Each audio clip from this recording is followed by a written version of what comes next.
I'm Cynthia James, and this network is about changing lives one woman at a time.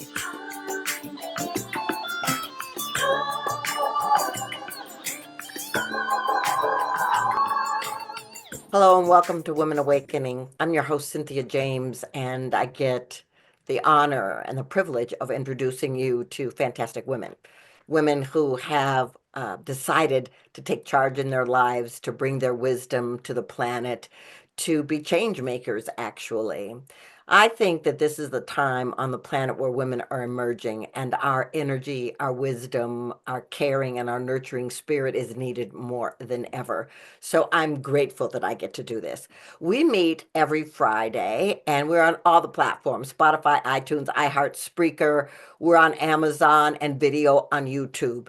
Please subscribe, share this to any woman you know that might need it, and come back again and again. Every woman, this is not an exaggeration, every woman I've interviewed has been an inspiration to me. And so I'm really grateful. You can also go to cynthiajames.net. I have lots of gifts for you, and there's lots of things going on in my world, and I'd love to support you and have you be a part of my community. So I want to introduce you to someone that's new to me recently. Her name is Andi Almond. She is a global communicator, leader, author, and former Associated Press journalist whose work has been published in Time, National Geographic, The Guardian, NBC News, CBS News, and more. Originally from San Juan, Puerto Rico, she is leading voice in world schooling and travel communities and is passionate advocate for expanding access to travel and learning opportunities. She is serving as the vice chair of the board of the Global Living Institute and donating a portion of her book proceeds to IES Abroad to support scholarships for global learning. She shares her family's adventures, world schooling advice, adventure tips, and more in her popular blog and on Instagram at 4Almond Abroad, the number 4Almond Abroad. She's also got the Everywhere Classroom. It's her latest book, and it's focused on extended family travel and world schooling. And when she's not exploring the far reaches of the earth, Andi is a communications leader in a global consulting firm. She lives in Colorado with her husband, Randy, two kids, two cats, and a dog until the wanderlust takes her out again. So, Andi, thank you so much. I'm so grateful that you're here. So nice to have to be here. Thanks, Cynthia. Well, I'm really grateful to talk about, being in the world and education, but I want to start with where you came from.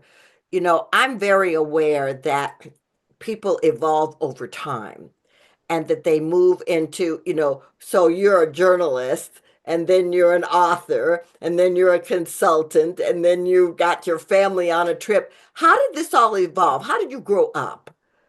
So as you mentioned, I grew up in San Juan, Puerto Rico. My mom was Dutch and an anthropologist. My dad was a lawyer from Idaho, and they met on the East Coast, loved sailing and sun and the islands. My mom was from a small island in the Caribbean called Curacao, which is a Dutch part of the Netherlands Antilles. And Puerto Rico was actually kind of in the middle of Idaho and Curacao, so had easy access to both their families. And, growing up on an island, it sort of instilled in me a little bit of a sense of wanderlust from an early age, and the sense that, you're kind of on this little piece of land in the middle of the ocean, but there is this wider world around you. And we did a little bit of travel as a family, but not tons. Later, at 17, I left to go to college in the mainland US. And then my first job, I was a consultant. I worked in change management and communications, working with large companies to help them navigate big changes. And that took me to Germany. So I got to live abroad for the first time and experience the generous vacation packages that you get in Europe, and the cheap travel options to any and every place. We would just go to the train station, see what train was leaving next, kind of hop on it and take it where it took us. So that was, the path that started sparking a love of travel and wandering and getting off the beaten path for me, and eventually took me into journalism for a while, and then now I work in professional services firms in communication, so helping again at that intersection of consulting and writing and reporting. How do you move from being a journalist to being a consultant and exploring the world? I mean, I know you had lived in Germany and everything, but it's a little bit of journalists are in the world, but they also can be kind of stable in certain places. Yeah. So when I was in college, I lost my mom very unexpectedly. She passed away overnight from an aneurysm and a cerebral hemorrhage.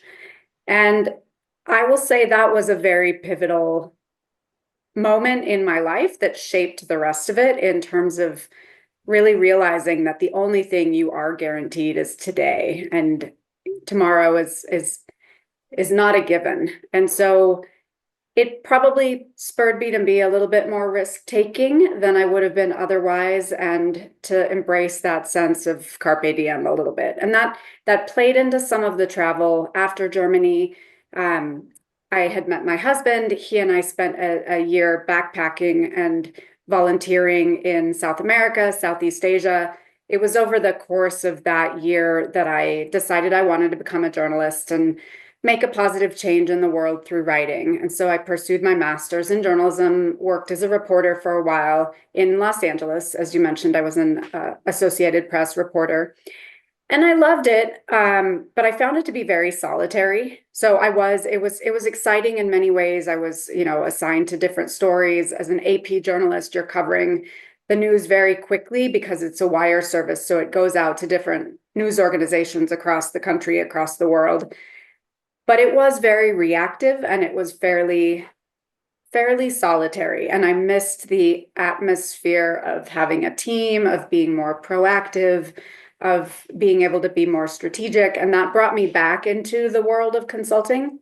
And what I found worked really well was intersecting the writing and the client angle into corporate communications. And I also did some DEI work as well, which was very passionate to me. So that's been the arc of my professional life. And then the travel has always been something that I knew, like I said, was kind of deeply ingrained from early on. And because of that sense of carpe diem, I never wanted it to be something that we just put off until retirement, or something that, you do in a big chunk at 65 or, 70. We really wanted to incorporate it into our lives. So we did that gap year in our 20s as broke 20-something-year-olds, like I said, backpacking. And then it wasn't until I was in my early 40s when I thought, and we had two kids. We were settled in Colorado. Both my husband and I had corporate jobs that were really demanding. You're navigating at this frenetic pace that we're all doing, and kind of occurred to both of us, what if we just stop and try to do another trip around the world as a family, and sort of put a pause on life. And we backed up, tried to see, could we make this happen? We had some savings, but would have to really actively save to be able to pull something like that off. So in 2017, we decided, yes, we would love to pursue sort of a sabbatical as a family. And so we spent 5 years working and planning and saving to be able to make that happen. And then in 2022, we set off as a family on a trip that ended up taking us to 27 countries, all 7 continents. We traveled for 13 months, and world schooled our kids along the way. And that was another moment of where all the things come together. I wrote as I went, with an eye toward wanting to write a book that would be the book that I wished I'd had before we set off, as we started dreaming about a trip like this, where it really would be the in-depth look at the good, the bad, the hilarious, the ugly of what it could be like to be a family on a road on an extended time, and how do you make education and learning in the world work, whether it's on a trip that long or shorter micro journeys. Um, and so that's kind of how it all evolved together. Well, I have so many questions. Okay. So first of all, bravo that you and your husband were on the same page to create this and set a plan. So, how old were your children and what is world schooling? They were 13 and 10 when we set off. They were um, 8 and 5 when we first started conceiving of the idea. And we would talk about it over the course. Once we decided, yes, by really saving and allocating money differently toward this goal, we probably would be able to make it happen. We started talking to them about the idea so that they had time to process and be part of the planning and the ideation. And world schooling is a funny one because I think there's not one standard definition. And when we first started thinking about it, I had never even heard of it. So the concept of how would we educate them on the road was a big topic and potentially a sticking point for us. I'm not a teacher. Randy is not a teacher. But at core, the idea of world schooling is it's an approach to education that, at least for a time, puts real world experiences at the heart of your kids' schooling. And so for us, we chose to create our own curriculum that was a bit of a mix of some online materials. So like math, we really had to follow pretty similarly to the curriculum that they would be learning back home in Colorado.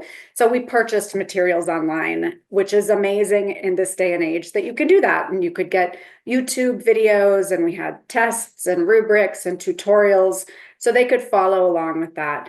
For other subjects that we knew could be tailored to the places we were traveling, we created our own curriculum. So I'll give you an example, like reading. I met with the kids' English teachers here in Colorado who were super supportive and amazing to brainstorm with me on what we were putting together.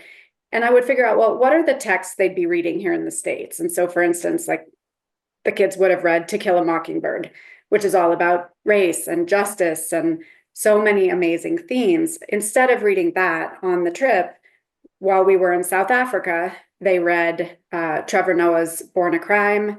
We read Alan Patton's classic, and we talked about similar themes that were deeply local in context, and that we supplemented with the real world experiences that we were seeing on the ground in South Africa.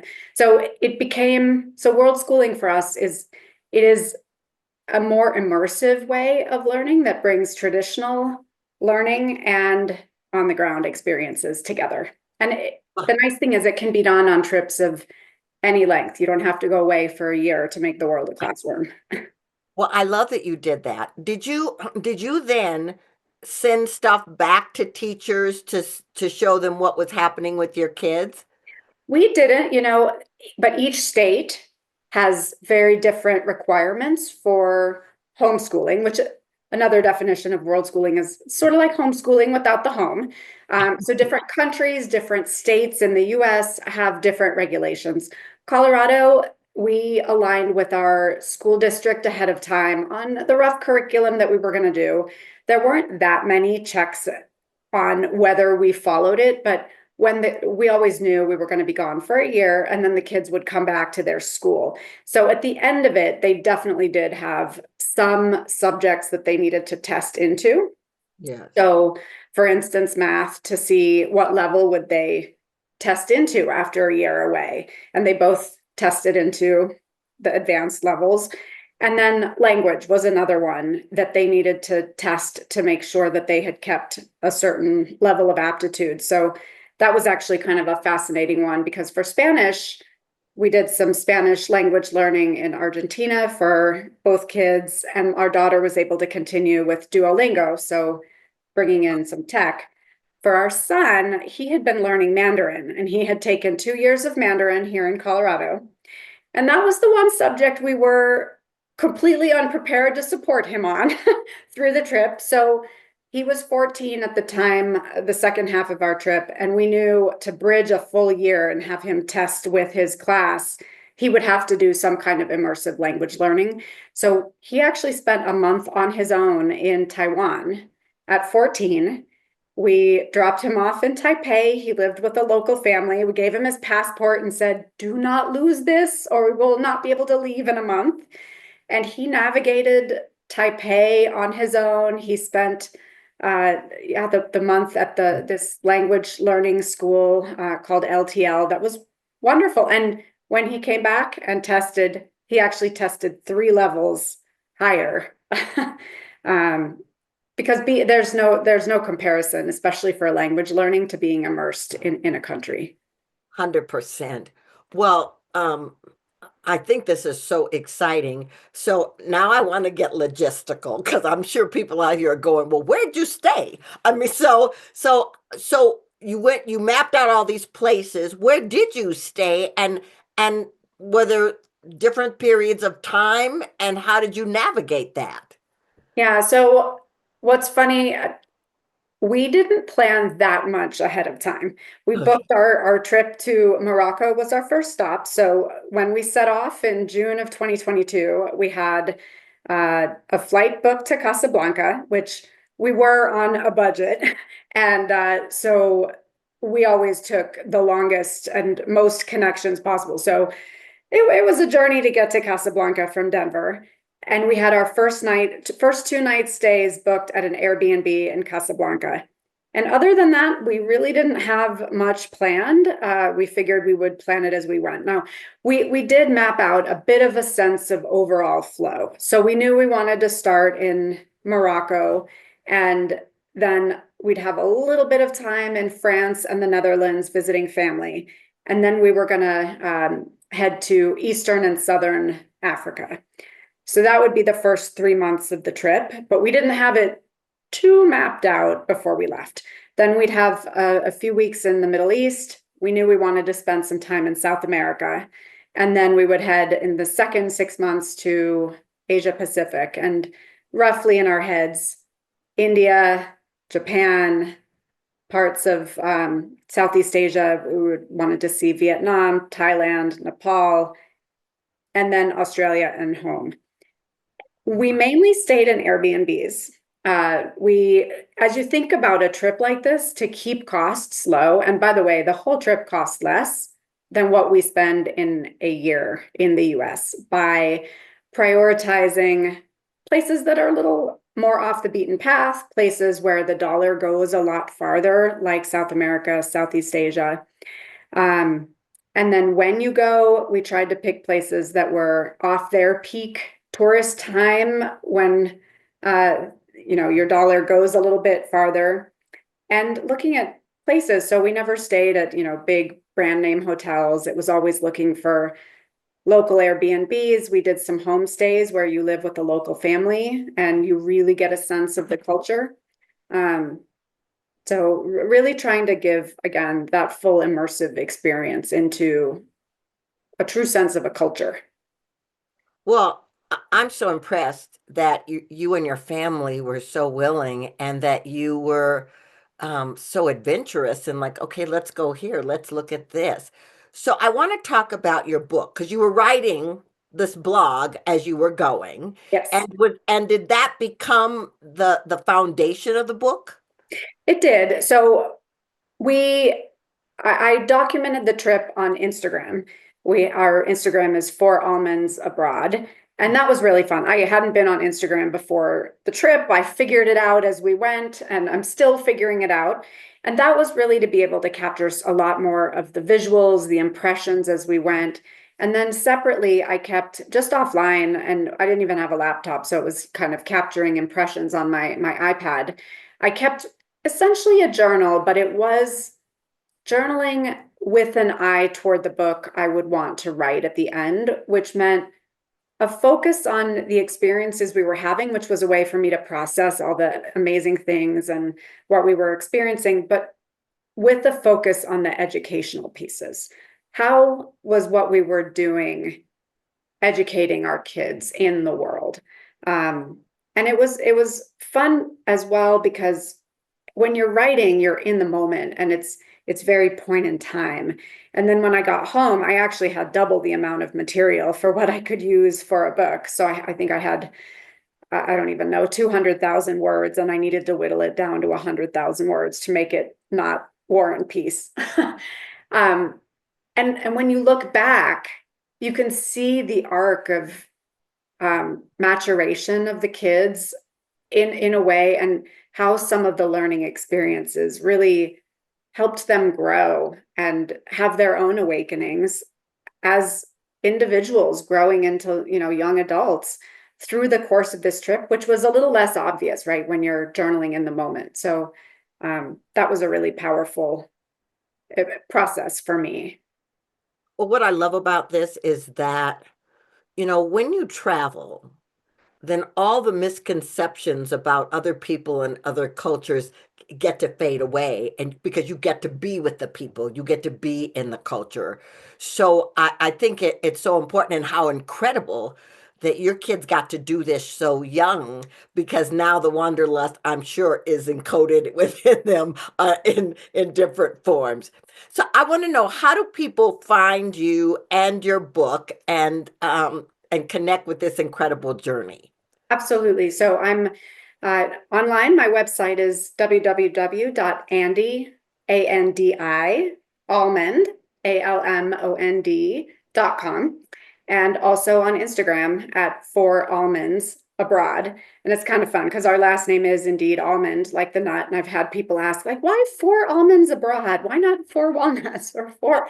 Do you just really like almonds? And I said, no, that's actually the last name. Well, that's great. Ladies, I hope you will get this book. And especially, I've always wanted to travel since I was very young, and I started traveling when I was a teenager. But if you're a traveler, I mean, Andy's 27 countries, did you say? I mean, that's incredible. And the immersion thing is so important. So I asked the same last question of every guest on this show. The show is called Women Awakening. What do you think is the most important thing about women awakening on the planet in this moment? Well, I just think right now we are in a moment where everything is so frenetic and harried, and there's so much division in our society, and everything's just bombarding us so quickly. There is something really incomparable about being able to step out of our routine, get Mhm. outside of our bubble, even if it's just for a week. And that's the wonderful thing for me about this idea of viewing travel in a bit of a more purposeful way. It doesn't have to be far, it doesn't have to be long, it doesn't have to cost a ton of money. In my book, I talk about little tweaks that we can all make to just push ourselves and see the world in a bit of a new way, which I think gives so much renewal. And it's that willingness to hit pause, even if just for, like I said, a weekend, a week, and step outside. I feel like it gives us more joy and balance, and that ability to renew, which I think is at the core of the awakening that many of us probably really need and want right now. Yeah, I think you're absolutely correct. It's one of the reasons I take people on pilgrimages. So, that 7 to 12 days can be a game changer for you, just to get away. Well, I'm very grateful you were here. I'm so excited about your book. I'm so excited to journey with you in different areas where we connect. And I'm grateful that you did that with your family. I think it has created a memory that will be profound as your children grow. Thank you so much, Cynthia. Love chatting. All right, everybody. I say the same stuff with different words every show. This is what I want you to know. You weren't put on this planet to be a couch potato. You were put on this planet to thrive, to explore, to research, and to bring your gifts, and to open your perception and your field of knowledge, so that you can be the best, most powerful person that you came here to be. I want you to know that the world needs you, that you're important, and that you matter. And I'm so grateful you were here today. I thank you, and I will see you on the next one.